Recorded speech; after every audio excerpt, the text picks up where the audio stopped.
Hello, very good morning to all. I hope that you all have a great weekend and restful weekend. Very good morning. This is Kelvin here again. Welcome to today's Daily Dose of Market Insights and welcome to a brand new week. Today will be Monday, the 10th of June 2024. So before we start our Daily Dose of Market Insights, let's have a quick look at the disclaimer first. All right, leverage trading carries a high degree of risk and may not be suitable for everyone. Losses can exceed deposits. This presentation is not an offer or solicitation to buy or sell, nor financial advice or recommendation for any investment product. Any forecast, prediction, or projection in this presentation is not necessarily indicative of the future or likely performance of the product. This advertisement has not been reviewed by the Monetary Authority of Singapore. All right. Okay, let me just do a quick check on my headset. So I hope that you guys could hear me. All right, I think it's all good. My screen, you're able to see my screen.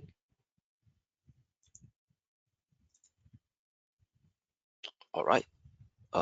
Should be able to, or it's good. Okay, so before we jump straight into the short-term technical outlook for today, especially after last Friday volatile session in the FX market, let's have a quick recap of what has taken shape on last Friday. So last Friday, there are actually two events that took shape. Let me share with you. The first event over here is the US non-farm payroll data. Right, so US non-farm payroll data, if we dive deeper into the data, it's actually not as rosy as what's media portrayed. Why? Yes, even though the non-farm payroll data, it actually came in way above expectation at 272K jobs added. Market's only expecting 185K, above 165K job added. But this 165K job added in the previous month of April was revised downwards from 175K. So without doubt, right, this 272K may be revised as well. Why? Because in the last two sessions or last 2 months, for the month of March and April, there has been this downward revision of the earlier reported number. So if you look at the trend of the non-farm payroll, market actually choose to ignore the downward revision on the previous month and choose to extrapolate this high push up of above 200K jobs added, 272K jobs.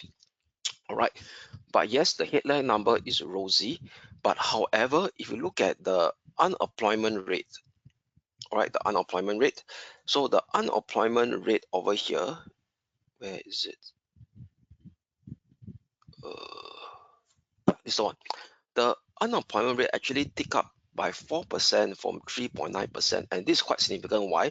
Because unemployment rate has been below 4% since to almost 2 years. Okay, look at the trend. Okay, this is the unemployment rate at 4%, so it has been almost below 4% since 2 years, February 2022.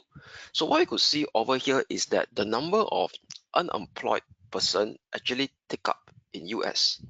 All right, so that actually give a bit of what I call mixed picture in terms of the labor market.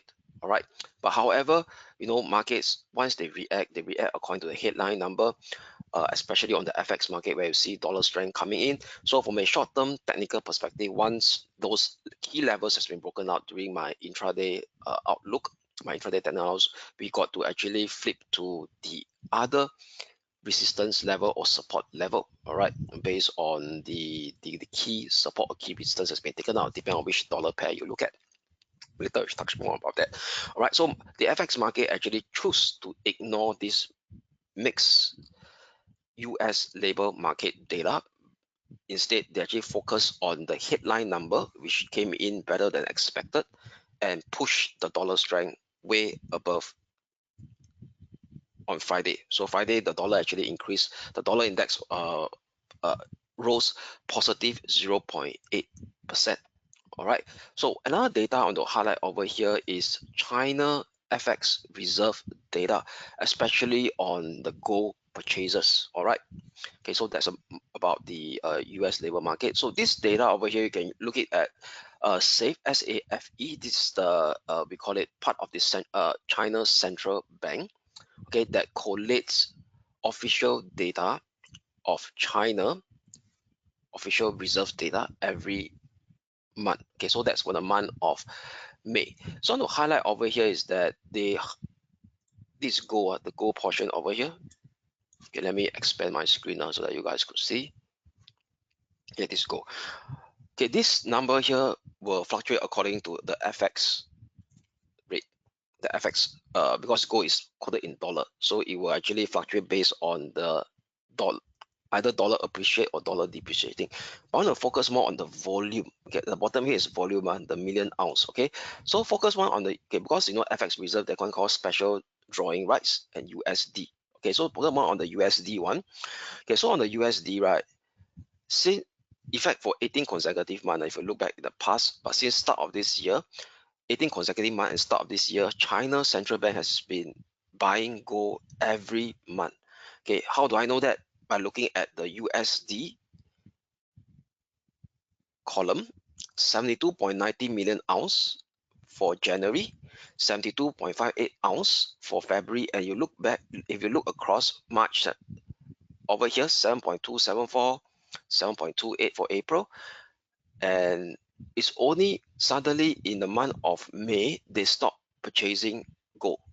Notice 7.28 million ounce, 7.28 million ounce in April. So this is the first month in the past 18 months that has been consecutively purchasing gold, and suddenly in the month of May they stop purchasing gold. So that actually create a negative feedback loop into gold and causes gold to plunges negative 3.45%. That's XAU/USD. So that is the worst daily loss for XAU/USD since March 2022. So that's almost 2 years of 2 years of so far last Friday losses. Daily loss is the worst in 2 years, almost 2 years. Why? Because it broke various key technical level, which are highlighted on the intraday daily outlook on the technical intraday technical outlook on last Friday, broken below the 50-day moving average as well, that 2,320 level. And the way gold plunges, actually it plunges before the NFP data releases.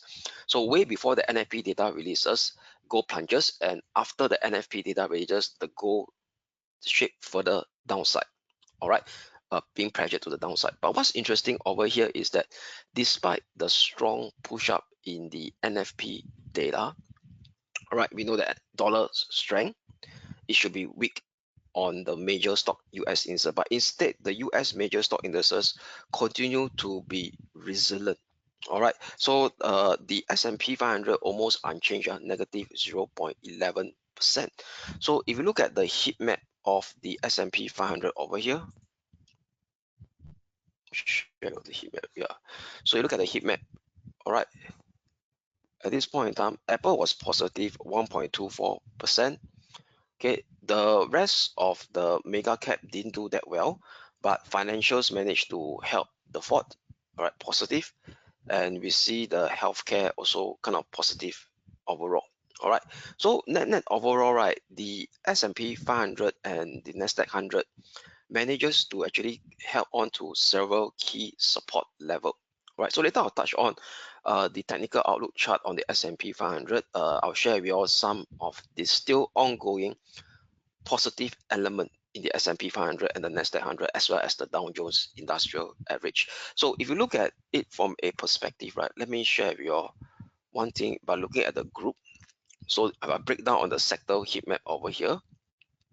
Okay, so based on the 1 week performance, despite Friday's, that strong NFP number, the technology still held on pretty firm.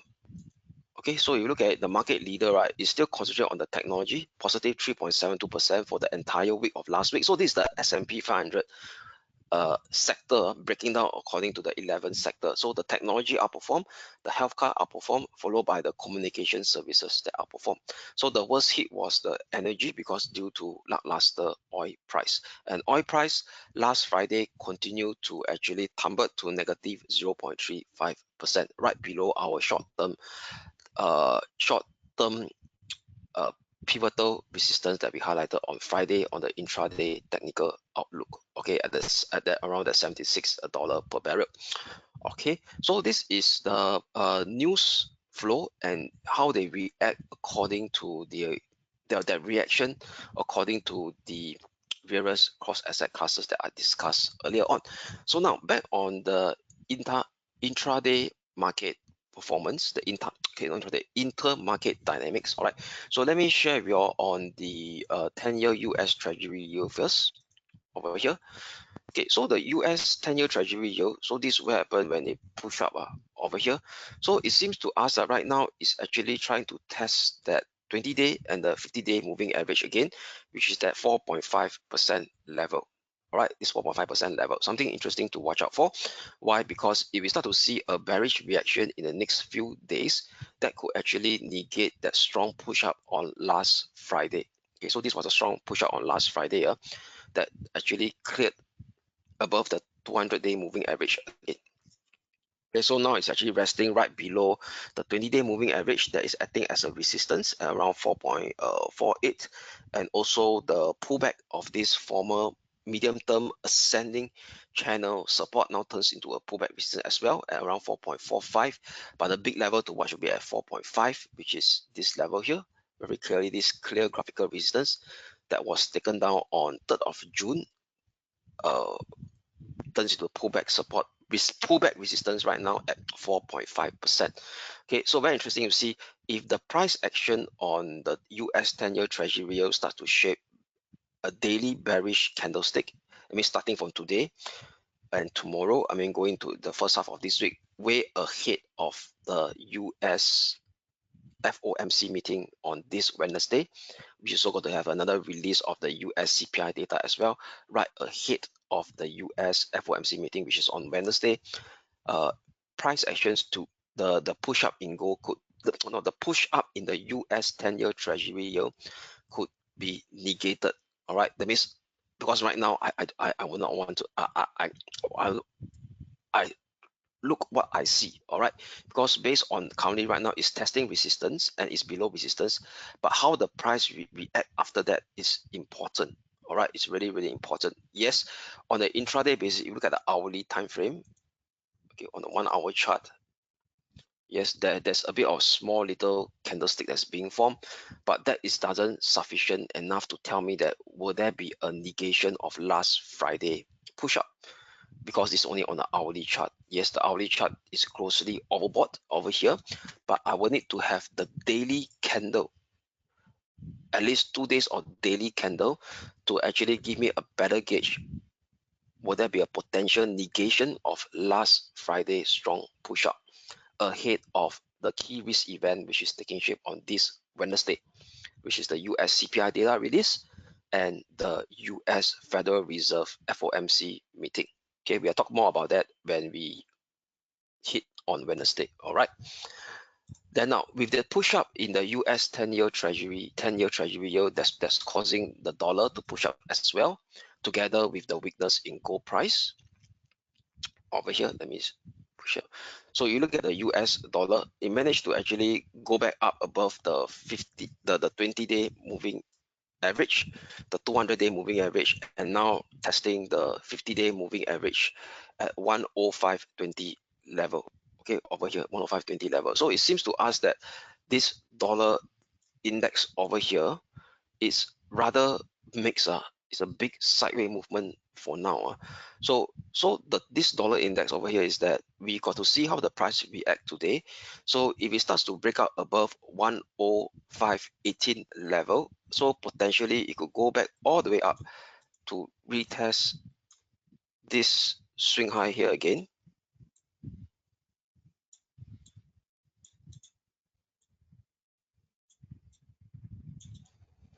Okay, okay, give me a minute.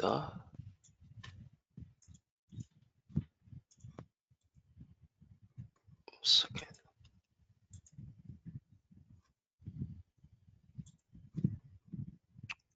Okay, sorry about that. I think my computer is my internet is a bit lagging today.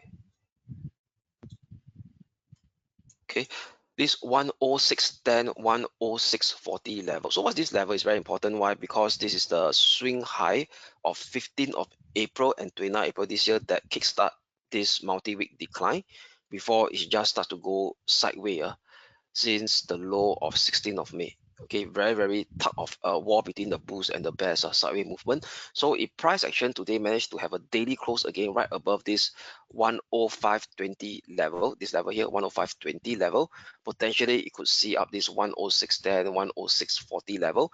We saw confluence to this descending trend line that I drew from 4th of October last year.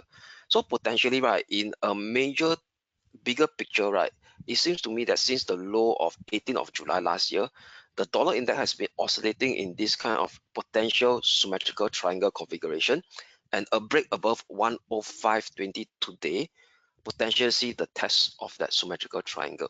Okay, so all in all, right, so these few days will be a very critical juncture for the US 10-year Treasury yield.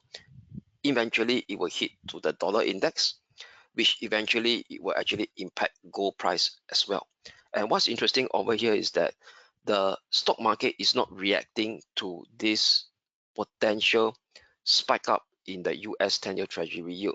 It means stock market is still pretty resilient. Why? Because there are still have this kind of what I call bullish momentum factor that is still supporting the S&P 500. Okay, why do I say that? Okay, now if you look at the momentum factor, right, over here, by looking at this chart, okay, where is the chart? S&P 500. Yeah, this is the one. Okay, so let me let me expand my screen. So this is the weekly chart of the SPX. At the bottom is to gauge whether momentum is leading or the fundamental factor is leading. Okay, so how do I know that? For those who have followed our daily dose of markets in the last couple of weeks, I share with you how I look at things from a relative perspective. That means we talk about factor rotation on the S&P 500. So we know that right now ETF, the S&P 500 could be broken down by momentum ETF and quality ETF. It's same. The ETF doesn't change the S&P 500 component stock. So what they did over here is that they have higher weightage for S&P 500 component stock that has higher positive momentum. They give them a higher weightage. So how they define higher momentum? You can actually Google S&P 500 momentum ETF, or it's there. So it's basically looking at rate of change. And how they define good fundamental quality S&P 500's component stock by looking at the S&P 500 quality ETF. That means same thing, they didn't change the S&P 500 component stock. So what they did over here is that they look down at their fundamental metrics like debt servicing ratio, net profit margin, and those who have higher quality fundamentals, they will weigh them higher inside this S&P 500 quality ETF. All right, so you want to find out more how they calculate it, just Google S&P 500 quality ETF. All right, so now another key thing I want to share with you all is this. If you look at the S&P 500 momentum ETF, this is plotted as a ratio against the S&P 500. So this to determine relative strength and relative weakness. So if you look at the chart, despite the fact that the US dollar push up on last Friday, at the end of the week, this is a weekly chart, the S&P momentum ETF managed to shape a fresh 52-week high, all right, or in fact all-time high, 52-week. Why? Because it broke up the previous peak since April. Okay, higher high, higher low. So it broke up over here, higher high, fresh 52-week high and fresh all-time high according to this relative measurement of the S&P momentum ETF versus the S&P 500. That means the momentum component inside the S&P 500 continue to show strength. So this is what I mean by momentum factor is driving the market right now on the S&P 500 on last Friday, and we got to respect that. Okay, despite the fact that the US dollar is strengthening. So those guys who just look at the dollar perspective, right, where we believe that a stronger dollar will lead to a potential weakness on the S&P 500 by not bothering looking at the momentum factor, this is where we may not see things at the bigger picture. All right, so we still got to respect the positive momentum that is inherent on the US stock market that is currently leading the fort right now. Okay, because by looking at this relative strength of the S&P 500 versus the SPY that is shaping higher high and new 52-week high, whereas the fundamental, okay, so those guys will look at fundamental where we start to see, you know, higher US Treasury yield may impact the net profit margin, but yes, that particular component, what you call that, factor is actually lagging behind the market. Yes, it's pushed up on Friday as well, but it still can't shape higher high and still being trapped below this major descending resistance since 30th of March 2020. Okay, so that is close to a 4-year peak. It hasn't broke above a 4-year peak yet from by the performance of the quality ETF versus the SPX. What the hell is going on? All right, so what it means that over here is that despite the fact that the fundamental can't up of good fundamental, higher quality fundamental S&P 500 component stock can't outperform the S&P 500. Why? Because market is concentrating on the momentum. Yes, I mean, for those who are very cautious about this, why? Because we know that in order for a strong bull market to continue their strength, quality ETF got to pick up.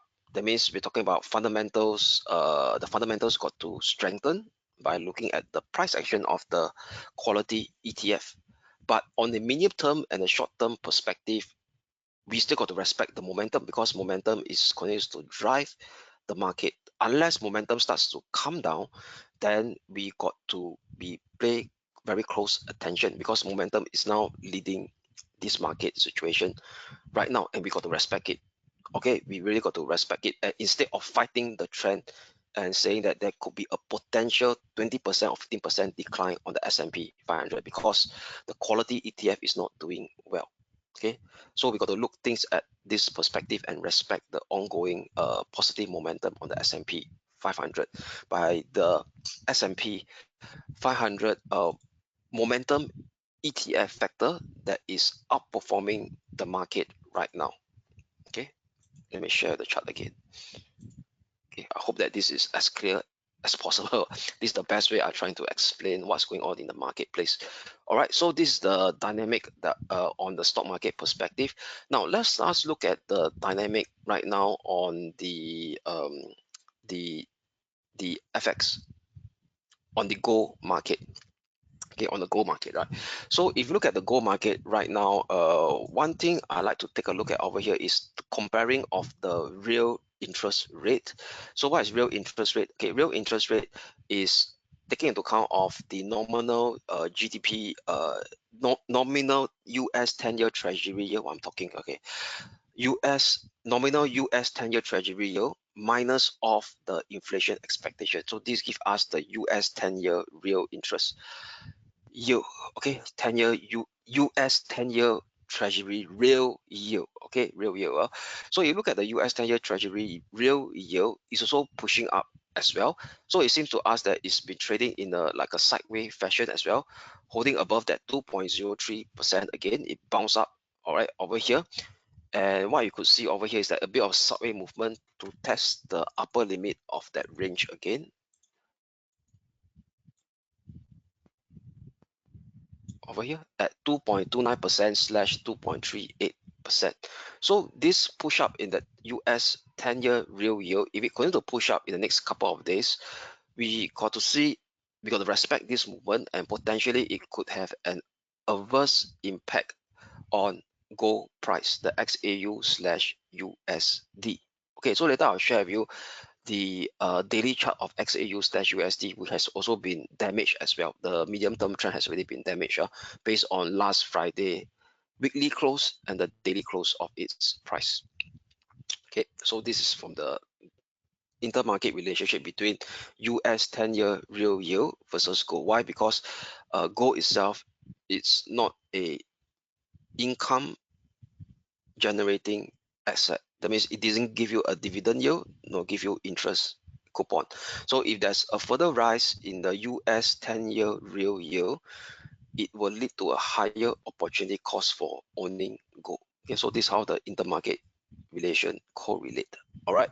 Okay, so with that, that should pretty sum up of the fundamentals and the intermarket dynamics, taking into account of the a bit of technical analysis as well. I jump into it. Okay, I hope that you guys have a bigger picture of the interrelationship of the market. How does it work out? Okay, so with that, now let us kickstart the short-term intraday technical outlook, right, on the various cross asset classes, starting with the FX market. Okay, so before I jump straight into the euro dollar, right, I want to share with you all how does the dollar perform over here. Oh gosh, where is it? Yeah, this is the dollar. Okay, this is the 5-day rolling performance of the dollar right now as we are speaking. So what's interesting over here is that the 5-day rolling performance of the US dollar, yes, the dollar spike up, but if you look at the spike up of the dollar, not all of them are spiking up in unison. The dollar index is in black, so the dollar that is the dollar that is strengthening against the other major pair is against the Aussie, against the Kiwi, against the Euro, and almost similar against the dollar CAD. But the strengthening of the dollar is not so pronounced against the dollar sterling, the dollar Sing, and quite surprisingly, the dollar yen. What's usually right when we see a very strong dollar performance, the top performer will be the dollar yen. Why? Because of the forever BOJ capping that US, no, capping the JGB yield, okay, in the past, whereas now the JGB yield has going to spike up in line with the US 10-year treasury yield as well. So later I'll share with you when I talk about the dollar yen on the JGB yield chart. All right, so that's why that actually explain why the dollar yen didn't actually rally that much as compared to the Aussie, the Kiwi, and the Euro. All right, so the one that is still not so underperforming is rather sideways is the dollar Swiss and the dollar CNH, due to the fact that the dollar CNH is a controlled currency by PBOC. All right, that is the way. So okay, so this is something that I share with you all. So what we could see over here is that what this 5-day rolling performance chart imply that yes, we see a big spike up on Friday, but the momentum of the spike up of the dollar strength is not unison as compared to other dollar major, where we see the dollar yen is not spiking up as much as the rest, is underperforming. Also, the dollar sterling that's underperforming, and sideways for the dollar Swiss and the dollar CNH. All right. So with this kind of sideways movement, right, what we could see over here is that potentially at least on, because this is a 5-day rolling performance chart, so at least on a intraday basis, last Friday sell off in the dollar could start to see a bit of retracement. Okay, that means we talk about dollar strength setback. All right, so let us now look at the euro dollar. All right, the chart of the technical chart of the euro dollar. Okay, euro dollar. Okay, let me expand my screen first so that you guys could see. Okay, so this is the chart of the euro dollar. So the euro dollar right now is actually testing the 50-day and the 50-day moving average and the 20-day moving average. It broke doing exercise is breaking down. But what's interesting over here is that the RSI has been grossly oversold. So if you look at the one that is much more sensitive, the stochastic. Okay. Oh gosh, why is it so slow today?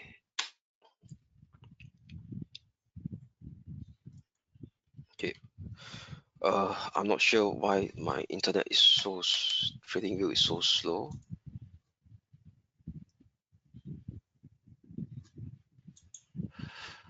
Okay, let me call the stochastic. Oh gosh, it's not sure. Yeah, so the stochastic also hitting the grossly oversold region. Okay, so you need to cast that this steep move down is kind of overstretched. Okay, overstretched. And where is overstretched over here? It came close to a. Let me now close this stochastic, right? Since I'll make up more space, expand this 1 hour chart. It's coming now very close to a graphical support level that is formerly on the daily chart over here. Okay, gosh, everything is very slow. No way. Okay, so is this former medium-term descending channel that I drew from the high of 27th December last year now turns into a pullback support level, okay, roughly at this 1.075 level, okay, this region here. So now let us go back to the daily chart. Okay, this is the daily chart. Let's now go back to the hourly chart.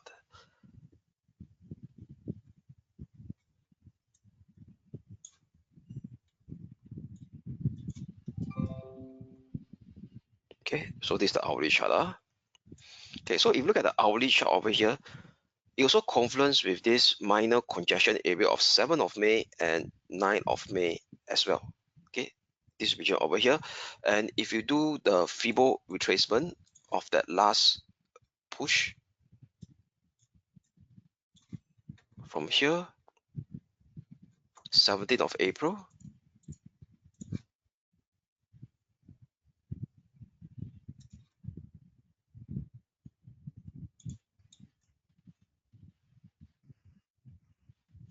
okay, it converts with the golden ratio, it converts with the 50% ratio at 1.076, okay, more or less the same, this graphical, and below it is the golden ratio of 1.0730. So given the fact that it's now coming very close to two graphical support area that is being defined from a different angle, okay, one is the former pullback medium term descending channel resistance now turned into a pullback support, and a minor congestion support area from earlier on May this year. So with that, there could be a chance of at least a kind of bounce back into the market, a snapback bounce on a short-term intraday basis on the euro dollar potentially, as long as this 1.0750 short-term pivotal support that I have for today over here. Right, so let me remove this. Okay, so what we'll do over here is that I will have a intermediate near-term resistance at this level here. Oh gosh, why everything is so slow? Seem hanging up.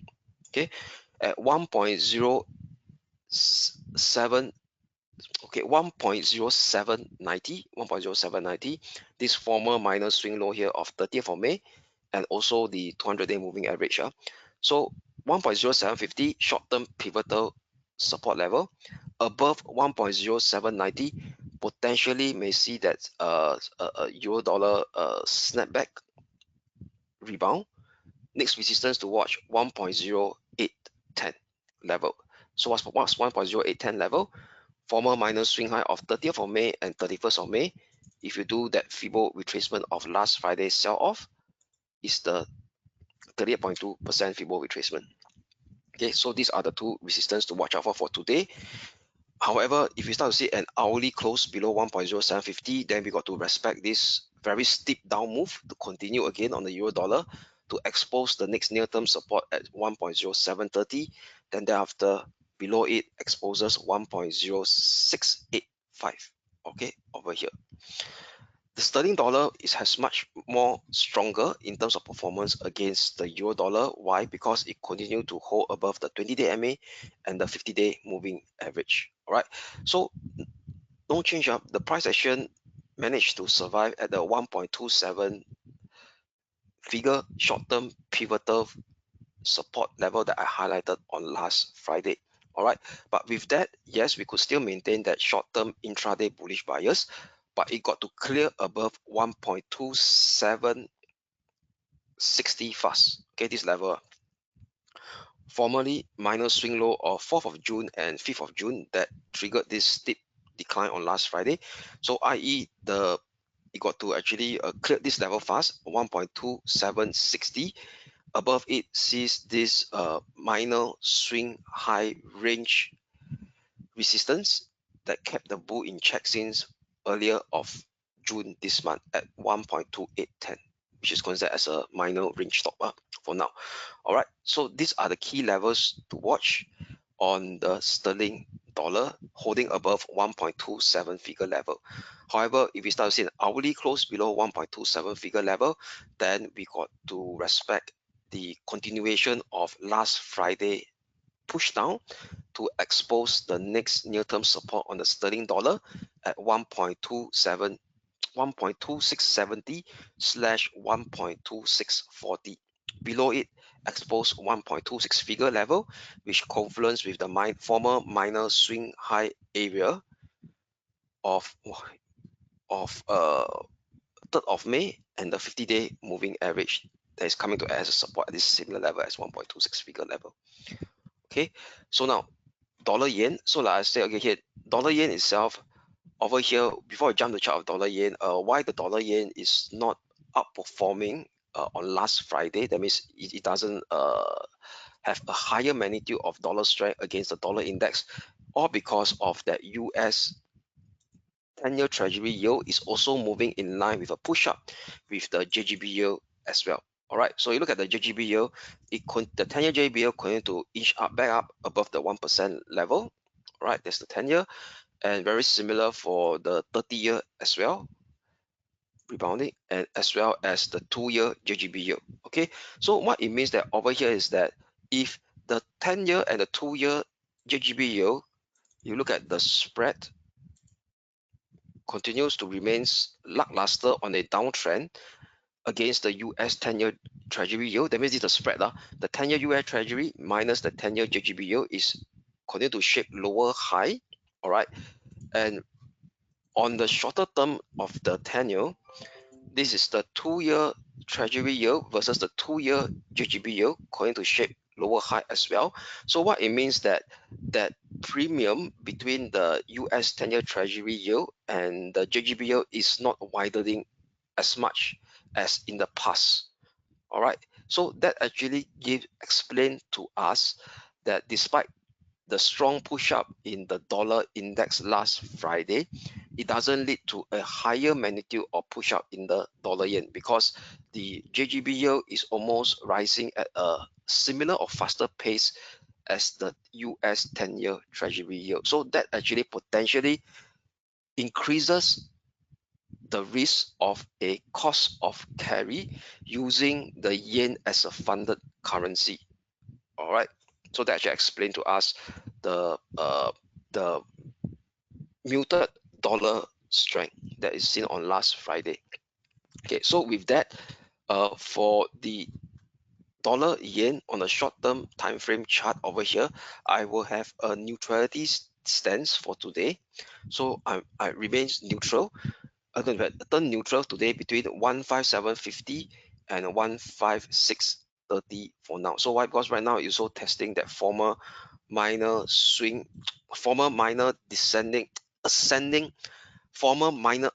trendline support that I drew from the 3rd of May, now turned into a pullback resistance that it can't surpass. So I will flip to a neutral bias for today, neutral between 157.50 and 156.30. Only an hourly close below 156.30 will expose another round of short-term intraday weakness to kind of retest the 50-day moving average that is acting as a support at this 154.60. Okay, it will be a level zone. Okay, 155.10 / 154.60 level. Okay, only an hourly close below 156.30 level. Okay, so that's for the dollar yen. Aussie dollar. So the Aussie dollar collapsed below the Titan short-term pivotal support level that we highlighted around this 166.30 level. It plunges, but now it managed to reach the 50-day moving average, which is our second support that we highlighted last Friday, which is the 65.60 mark over here. And what we could see over here is that the hourly RSI already hit the oversold zone and now trying to exit from the oversold zone. So potentially, right, very similar to the euro dollar, and there could be a chance of at least a Aussie dollar kind of a snapback, okay, intraday snapback after last Friday overstretch intraday decline. So as long as this 65.60 short-term pivotal support holds, the next resistance to watch near term will be at 65.95 for sure, which is the former minor swing low of 30th of May and 24th of May. So if you have an hourly close above 65.95, then it will increase the chances of this potential snapback to test the next resistance at 66.30, which is also the Fibo retracement level of at least 50% of last Friday's sell-off. Only an hourly close below 65.60, then we got to respect this last Friday weakness to carry through for today to see the extension of that decline to expose the next near-term support at 65.20 level, okay, which is close to the 200-day moving average, and this minor swing low of 2nd of May. A breakdown below it exposes the 1st of May minor swing low at 64.60, which is a congestion area here as well. Okay, why is it not showing the past price action? Okay, I don't know why the internet is so slow today. Okay, the data is not showing. Yeah, over here. Okay, this is the congestion area. I could see 64.60. Okay, so that's pretty much sum up for today's short-term intraday technical outlook on the FX market. So now let us move on to the stock index over here. So the stock index over here, let me share with you all the Asia Pacific one indices first. Okay, starting from the Japan 225. So the Japan 225 managed to push up as expected, holding the 38.55 short-term pivotal support. So still no change. It's going to congest inside the range here.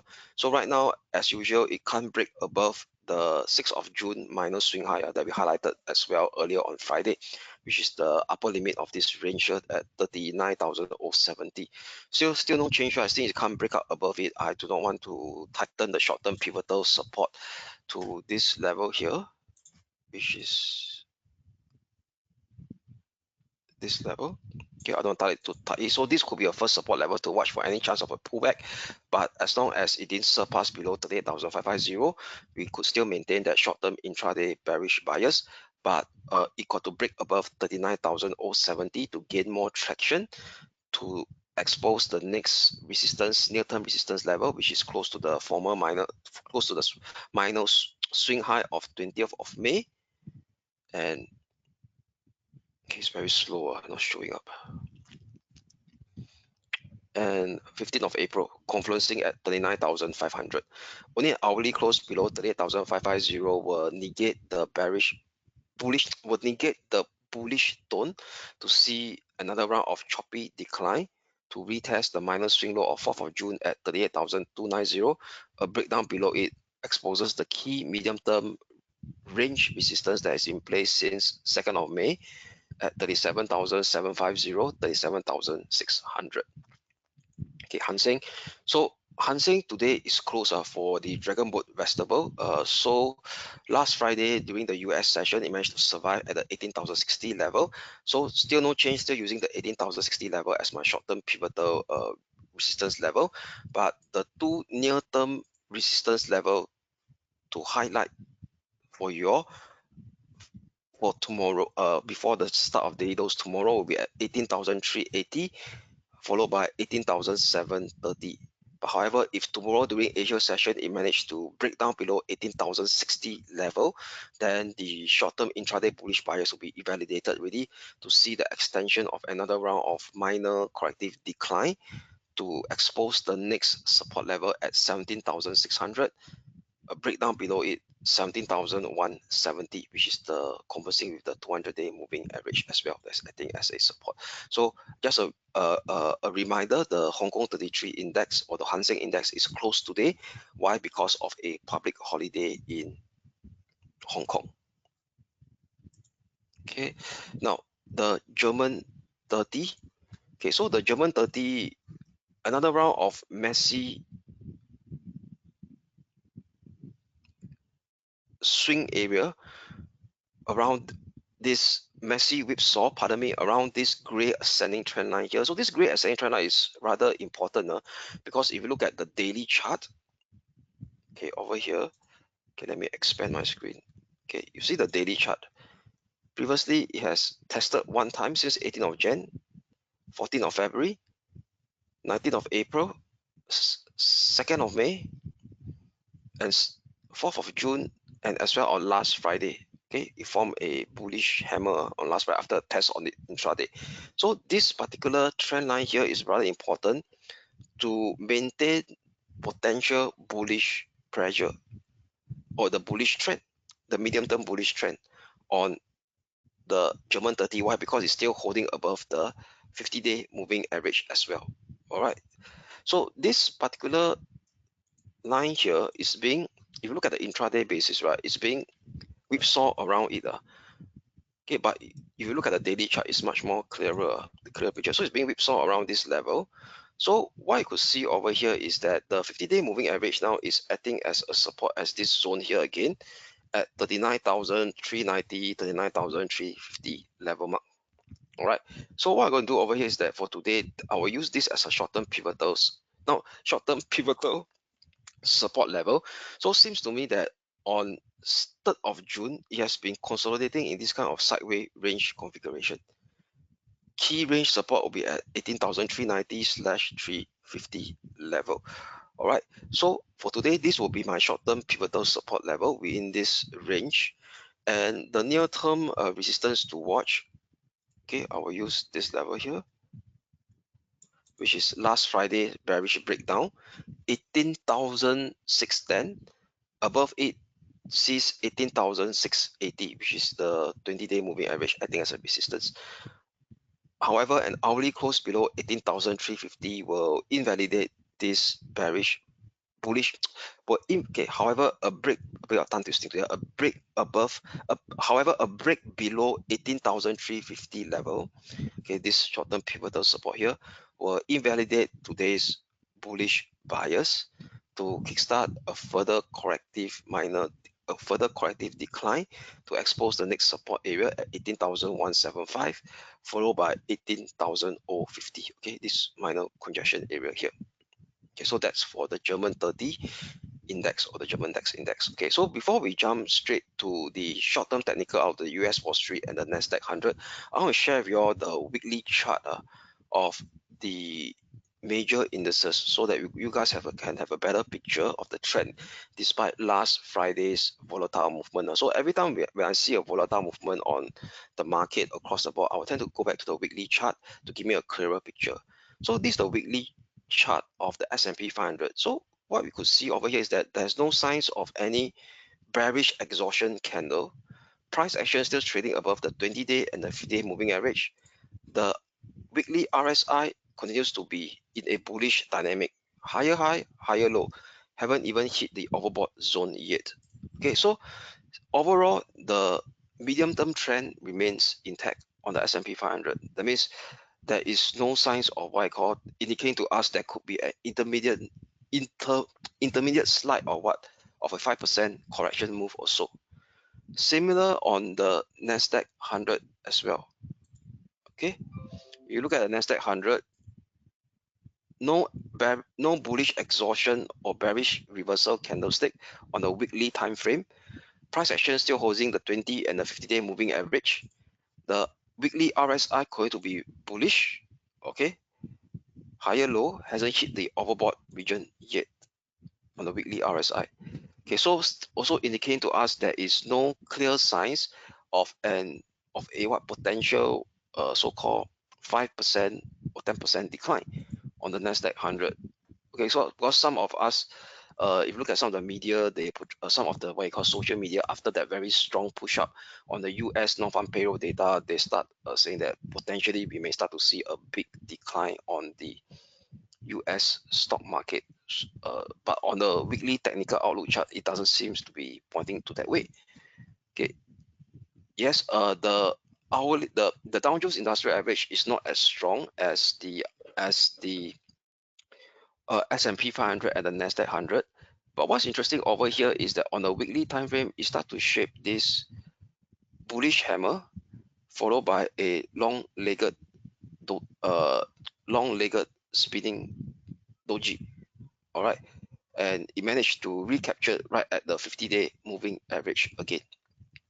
Hourly the RSI still at support, still shaping higher low on last Friday. Okay, so indicating to us there is also no clear signs of a bearish reversal candlestick or a bullish exhaustion in terms of price action on the Dow Jones Industrial Average. So indicating to us that the medium-term uptrend still remains intact. Perhaps you start to see a bit of more of a sideways movement rather than a clear upward upward trend upwards as in the Nasdaq 100 and the S&P 500. Because of the price action, it hasn't recaptured the 20-day moving average yet. Okay, so now let us go back to the short-term technical outlook on the major US stock indices. Okay, starting from the Dow Jones, the US Wall Street 30. So no change on the US Wall Street 30. Still 38,550 as my short-term pivotal support after last Friday sideways movement. As long as this level holds, still maintain that short-term intraday bullish bias. First resistance to watch will be at 39,130, which is the 20-day moving average, acting as a resistance as well. Only an hourly close below it exposes the next near-term resistance at 39,390. However, an hourly close below 38,550 invalidate this short-term intraday bullish bias to potentially kickstart another round of minor corrective decline. First support level to watch 38,280. Below it exposes 37,890, 37,750, which is the minor swing low of 1st of May and 2nd of May. So that's for the US Wall Street 30, Dow Jones Industrial Average. Nasdaq 100 hit the first support level before recovering during the intraday session on last Friday. So because it still hasn't surpassed the first resistance of 19,160/230, I'll still use the 18,720 level as my short-term pivotal support level to maintain the short-term intraday bullish outlook. First resistance to watch 19,160/230. Above it exposes 19,400, 19,425. Next near-term resistance zone, we saw confluence with the upper limit of the medium-term ascending channel that I drew from the low of 19th of April. Only an hourly close below 18,720 will negate this short-term intraday bullish outlook to kickstart a much more deeper pullback to kind of test the lower boundary of this medium-term ascending channel, also acting as a support at 18,460. A break below it exposes the 31st of May minor swing low area that confluence with this congestion area here of 13th of May and 14th of May at 18,230, also confluencing with the rising 50-day moving average as well. That's I think I support the similar level of 18,220. Okay, so net overall, if you look at the despite last Friday's strong headline US non-farm payroll number, all the various major stock indices are still holding above their respective key short-term pivotal support levels. Okay, now the spot gold XAU/USD. So let's look at the daily chart for spot gold first. After last Friday, very weak price action that saw a 3.45% decline, the worst daily decline since March 2022. So last Friday price action, which is have a weekly close and a daily close below the 50-day moving average, kind of already damaged this medium-term trend that is in place since 6 October last year. Okay, so what we could see right now here, potentially it could kickstart a minor corrective decline with the next support zone at 2006/195, 2149, 2131, which confluence with the 38% and the 50% Fibo retracement level. Okay, so and also the 200-day moving average that is coming close to as support at the 2149/131 level. So this potential corrective decline could take weeks to unfold. Okay, because this is the daily chart and momentum is weak as well by looking at the break of this parallel key support on the daily RSI as shown over here, this dotted red line. And prior to this breakdown, we start to see this bearish divergence as well. Okay, indicating to us the medium-term momentum reading has now skewed towards the bearish side of the story. Okay, so this is something to be mindful right now. So yes, on the intraday basis, we may see a bit of bounces here and there because of the very last Friday steep move down the road. But on the bigger term picture on the daily time frame, it seems to be pointing to us a potential medium-term multi-week corrective down move to retrace the medium-term uptrend phase that has already been damaged by last Friday daily and weekly close below the 50-day moving average. Okay, so now with that, we have a longer term picture clearer in mind. Let's now shift to the shorter term technical outlook on spot gold for today, the XAU/USD. So with that, right, what we could see over here is that the RSI is at the oversold region. So right now it's trying to exit from it. So potentially you could see a bit of minor bounce for here and there. So the short-term pivotal resistance to watch for this provide minor bounce will be at this 2,320 level. So if you do the Fibo retracement of last Friday sell-off or steep down move, after failure to break above the first resistance that we highlight at 2,388. So still recall on last Friday, we did mention that it got to break above the 370, 3,388 level before we could see further positive momentum coming back into the goal, but unfortunately it didn't hit that level. And during the European session, it just plunges because of that adverse China data. Okay, so this is the close to the 38.2% Fibo retracement, and the 20-day moving average. Sorry, not 20-day moving average, is this line here. This former swing low area now turns tested over here as support, now turns into a pullback resistance at 2,320. So as long as this 2,320 is not surpassed to the upside for this potential bounce, we will flip to a short-term bearish bias on Gold XAU/USD. Next support level to watch will be at 2,280/2,270 level. Okay, this support zone here. Okay, in short term, the 3rd of May minus swing low, and the minus swing low of 3rd of April and 4th of April. Only an hourly close above 2,320 may see a steeper rebound to retest the 50-day moving average at 2,380. Above it sees the 20-day moving average acting as a resistance at 2,354 level. So that's for spot gold, XAU/USD. West Texas crude oil, no change.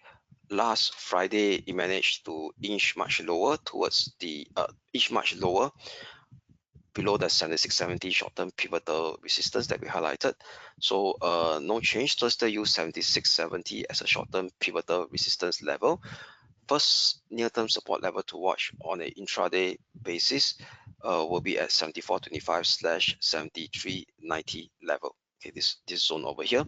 However, an hourly close below 7670 will invalidate today's intraday bearish bias to see the further potential extension of this rebound that has taken shape since last Tuesday to expose the next near-term resistance at 7785, which is corresponding with the downward sloping 20-day moving average. Above it sees this minor congestion area of 23rd of May and 31st of May, acting as a next near-term resistance at 7890. All right, so with that pretty much sum up today's daily dose of market insights. So today is a bit long. Why? Because I need to share with you all the current intermarket dynamics given last Friday severe significant movement in some of the key cross asset in line with the headline non-farm payroll number that came in hotter than expected. All right, so with that, what are the key data to watch out for today? So today key data on the calendar will be pretty much quiet. Okay, let me open up the calendar for you again. Okay, this week. Okay, will be pretty much quiet except for 1 p.m. later. This will be one of the sentiment data in Japan. They call it the Eco Watchers Survey Current Sentiment and Eco Survey Watchers Outlook. So outlook will be much more of a future sentiment ahead. So something to watch out for at 1 p.m. Singapore time. And thereafter, there will be a quiet calendar session throughout, and even the fact that for now there will be no US Federal Reserve officials speaking because this week will be the FOMC week. Okay, so no officials can speak for now because the blackout period. Okay, so with that, do have a great day ahead, and we shall speak again tomorrow. Thank you.